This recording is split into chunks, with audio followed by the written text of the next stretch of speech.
Study with Richa. Today we will discuss how to make conclusion of any topic.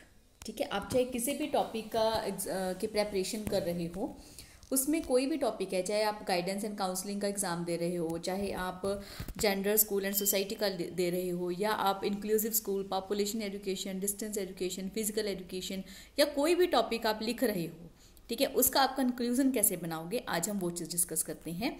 और अगर आपको session पसंद आए तो प्लीज़ प्लीज़ प्लीज़ लाइक ज़रूर किया कीजिए। एक मोटिवेशन मिलता है आपके लिए और अच्छा काम करने के लिए मोटिवेशन होते हैं। और अगर सब्सक्राइब ना किया हो तो ज़रूर कर लीजिएगा। तो चलिए स्टार्ट करते हैं हम। What is conclusion? सबसे पहले हम समझेंगे कि कंक्लूजन होता क्या है। देखिए, जो एक कंक्लूजन होता है ना, जो आप एग्ज़ाम में लिखते हो, कंक्लूजन का मतलब होता है कि जो आपने कंसेप्ट समझा है, ठीक है, वो जो आपको कंसेप्ट दिया गया है उसके रिगार्डिंग आपको क्या समझ में आया है। What is your thought? How can you organise your thought in words? Okay, your conclusion is your chance to have the last word on the subject. कि जो आपको पूरा अपने एग्जाम में कंसेप्ट लिख दिया 3 शीट्स का, 4 शीट्स का या 5 शीट का, उसमें आपको एज अ कंक्लूजन क्या समझ में आया, आप उसको कैसे समराइज करोगे। Okay, the conclusion allows you to have the final say on the issues you have raised in your paper to synthesize your thoughts। कि आप अपने थॉट्स को कितने ऑर्गेनाइज्ड मैनर में लिख सकते हो, कि आप जो कंसेप्ट के आपकी थॉट है, जितना आपको समझ में आया है, उसको आप किस तरह से अपने आइडियाज़ को, अपने व्यूज़ को, अपनी वर्डिंग में कैसे आप लिख सकते हो, ठीक है। और कंक्लूजन का एक 1 और 2 मार्क्स सेपरेटली जो एग्जामिनर है वो डिवाइड करके चलता है, कि जब वो एग्ज़ाम में पेपर को चेक करता है तो वो डिवीज़न कर लेता है मार्क्स की, कि वो मीनिंग का इतना मार्क रखेगा, डेफिनेशन का इतना रखेगा, एक्सप्लेनेशन का इतना रखेगा, कंक्लूजन का इतना रखेगा, ठीक है। तो and a conclusion is in some ways like your introduction. You restate your thesis and summarize your main points of evidence for the reader। आप जो आपका conclusion होगा ना, वो आपके इंट्रोडक्शन तक जाएगा, या आप कहें कि आपका जो इंट्रोडक्शन आप लिखोगे अपने किसी भी टॉपिक की, तो वो जो है आपके समरी तक पूरी चीज़ एक्सप्लेन करने वाली होगी, ठीक है। तो ये एक कनेक्शन भी आपको देखना पड़ेगा कि इंट्रोडक्शन जहाँ से आप स्टार्ट करोगे। अब जैसे मान लीजिए हम गाइडेंस एंड काउंसलिंग का कोई टॉपिक ले लेते हैं कि व्हाट इज़ गाइडेंस, तो आप स्टार्टिंग क्या करोगे कि गाइडेंस जो है एक ऐसी चीज़ है जो कि बच्चे को हेल्प करती है कि कोई भी प्रॉब्लम को सोल्व कैसे करेगा, ठीक है, किस तरह से वो अपने पाथ्स निकालेगा। और उसका कंक्लूजन आप क्या लिखोगे कि गाइडेंस हेल्प करती है एक स्टूडेंट को कि वो किस तरह से अपने प्रॉब्लम्स को सॉल्व कर सकता है, ठीक है। तो मीनिंग जो आप स्टार्टिंग में लिखोगे, अपना मेन पॉइंट इंट्रोडक्शन लिखते हो वो, और जो आपका एंड पॉइंट होगा समरी, उनका आपस में एक रिलेशन होना ज़रूरी है, ठीक है। Next is how do you right a conclusion for a topic. अब आप किसी भी टॉपिक के लिए कंक्लूजन लिखते कैसे हो। The creation of an effective conclusion is a work of craft. Why? Because you have to make link with your introduction. Only then you can say that you have a clear thought about the concept that you have written in the paper। Okay, अगर आपका कोई connection ही नहीं होगा आपके introduction से और conclusion पे, तो फिर आप कैसे कह सकते हो कि आपको एक कंसेप्ट प्रॉपर अच्छे से समझ में आ चुका है, ठीक है। तो एक कला होती है, it's just like a craft. Summarise और wrap up the main points in the body of the essay। explain how ideas fit together। कि आपके जो आइडियाज़ है, जो आपने 4 या 5 शीटों पर लिख दिए हैं, उसको आपने एक कंक्लूजन में, एक समरी में किस तरह से आप रैप अप करते हो, किस तरह से आप अपनी थॉट को समराइज करते हो, ये चीज़ एक मेन हो जाती है इसमें कंक्लूजन में, ठीक है। अगर आपका कंक्लूजन अच्छा होगा ना, तो आपके जो थॉट होगी, आपको टॉपिक की समझ कितनी है, वो आपके कंक्लूजन से ही क्लियर हो जाती है, ठीक है।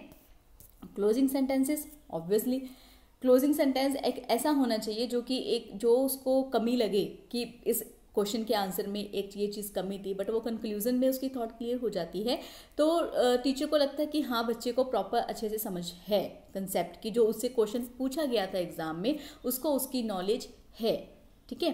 तो आपके क्लोजिंग सेंटेंस बहुत ही इंप्रेसिव होने चाहिए। It should make link with the whole topic and it should wrap up the whole topic within 4 or 5 lines।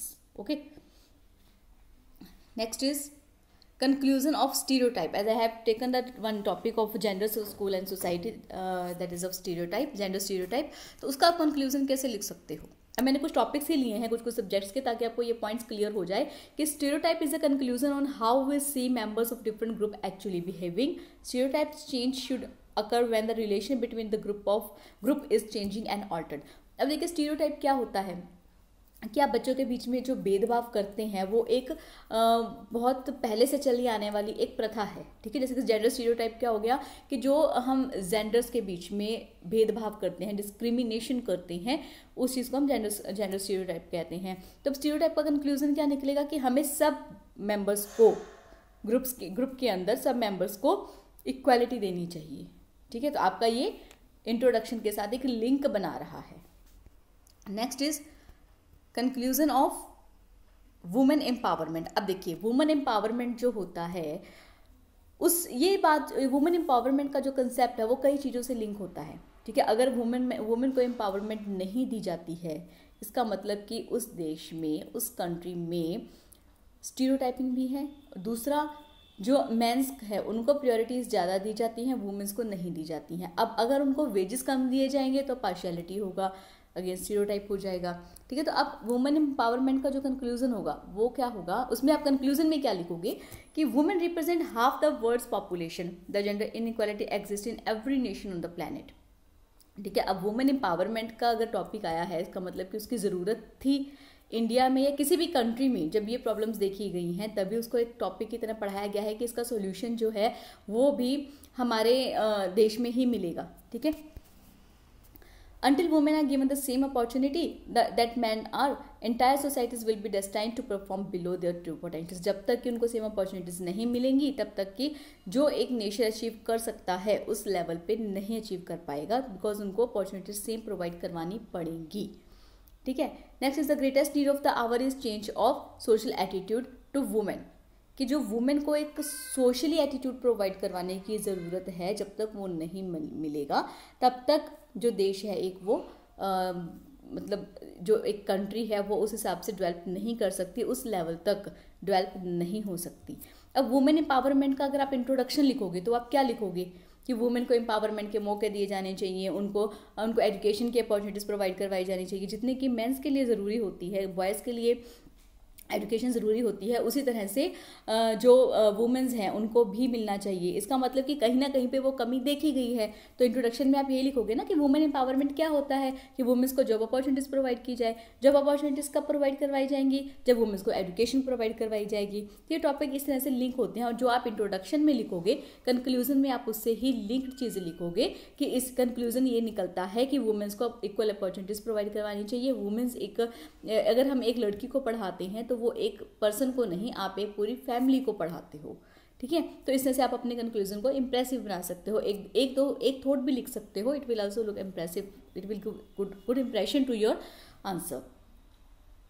Next is conclusion of advantage of inclusive school. अब देखिए इंक्लूसिव स्कूल का क्या benefit होता है.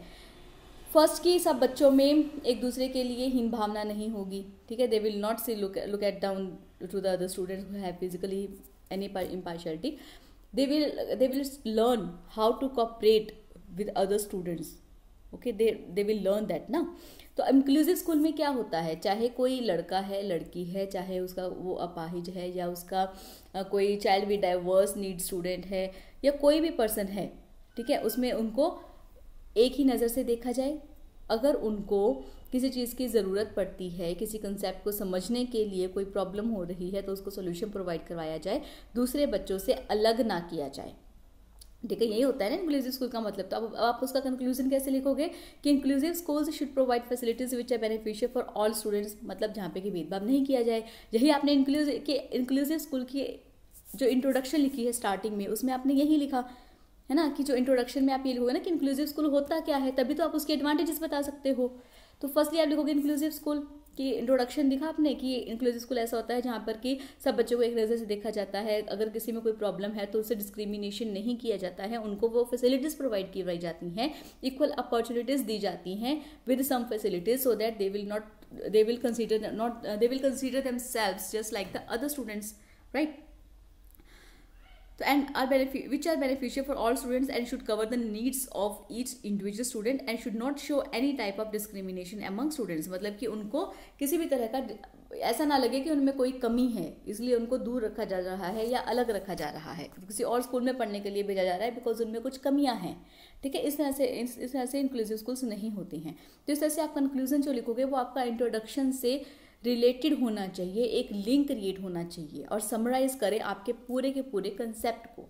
ठीक है, next is conclusion of guidance and counselling. जैसे मैंने आपको पहले बताया था कि गाइडेंस का मतलब क्या होता है, और इन सब टॉपिक्स पे ऑलरेडी फुल वीडियोस मेरे चैनल पे हैं, अगर आपने ना देखी हो तो आप ज़रूर देख लीजिएगा।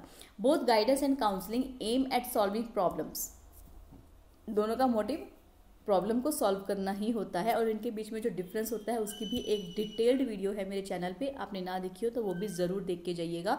गाइडेंस एंड काउंसलिंग से अगर सेपरेट क्वेश्चंस भी आएंगे तो वो भी आप उनको अच्छे से लिख पाओगे। However, guidance's main aim is giving a solution, while counseling focuses on finding problems, working on them, before finding a solution to numerous methods, such as therapy, numerous methods such as therapy, psychotherapy, etc. ठीक है, तो ये आपने conclusion निकाल दिया। जो आपने introduction में लिखा था कि गाइडेंस और काउंसलिंग क्या होता है, उसी से रिलेटेड आपने काउंसलिंग में इनके कंक्लूजन में लिख दिया कि इस तरह से आप ये फैसिलिटी स्टूडेंट्स को प्रोवाइड करवा सकते हो, इनके बीच का डिफरेंस ये होता है, तो इससे बच्चों की आप इस तरह से हेल्प कर सकते हो। मतलब आपको एक रिलेशन क्रिएट करना है इंट्रोडक्शन और कंक्लूजन के बीच में, जो आपके बीच का जो पूरा टॉपिक आपने एक्सप्लेन किया है उसका समराइज करें। ठीक है, next is conclusion of organisation of guidance and counselling services. अब जो सर्विसेज प्रोवाइड की जाती हैं इस पर भी एक डिटेल्ड वीडियो है मेरे चैनल पे, आप जरूर देख के जाइएगा।